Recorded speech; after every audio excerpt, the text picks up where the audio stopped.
vamos a explicar cómo se calcula el capacitor que utiliza el integrado IR2184.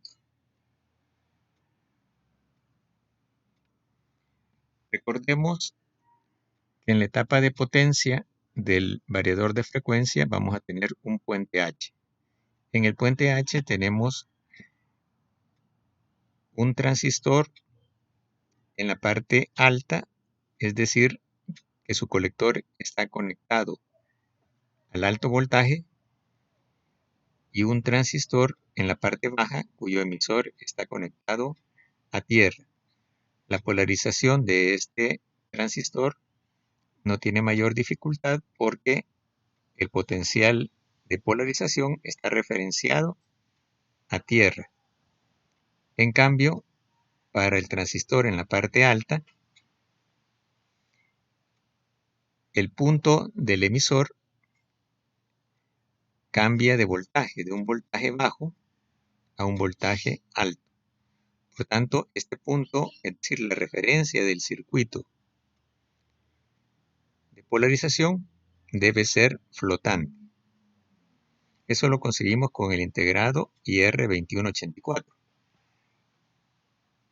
Y el voltaje que alimenta a esta etapa, a la etapa de alta,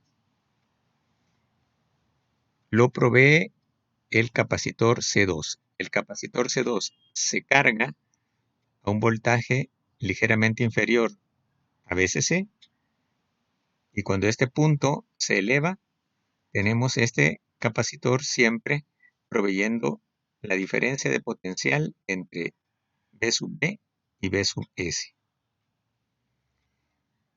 Este capacitor debe tener una capacitancia que pueda proveer la carga eléctrica que necesita el circuito. Por tanto, lo calculamos en base a la carga total que tiene que manejar el capacitor y su voltaje en extremos.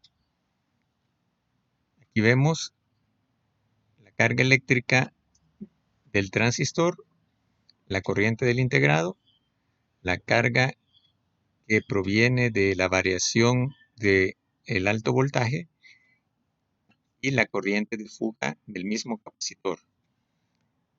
Acá tenemos el voltaje neto en el capacitor, que es el voltaje VCC, menos la caída en el diodo, menos la caída en el transistor de la parte baja, y el voltaje mínimo al que podría descargarse el capacitor en el funcionamiento.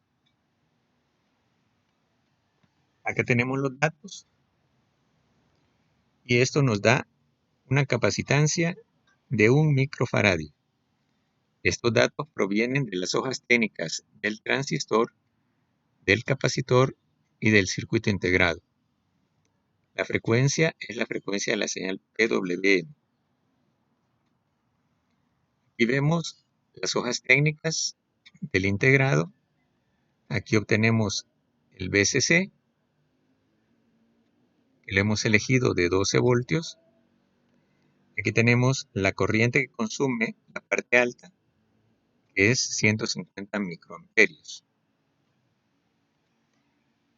Para el transistor tenemos de su hoja técnica la caída entre colector y emisor en saturación, que es 2.4 voltios. Tenemos la carga, que es 126 nanocoulombios. Para el caso del capacitor electrolítico, tendríamos una corriente de fuga, que la calculamos acá,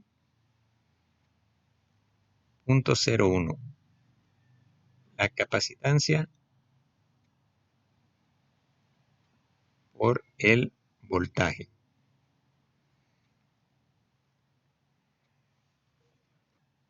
Además, también vamos a hablar sobre la resistencia de polarización de los IGBT. Esta cumple dos funciones. Por una parte, debe proteger al IGBT de los picos de voltaje que se producen al hacer la conmutación, picos negativos y debe también, por otra parte, evitar causar un retardo adicional a la señal. Entonces, tiene que haber un compromiso entre estas dos curvas, lo que nos deja un óptimo de aproximadamente 15 ohmios.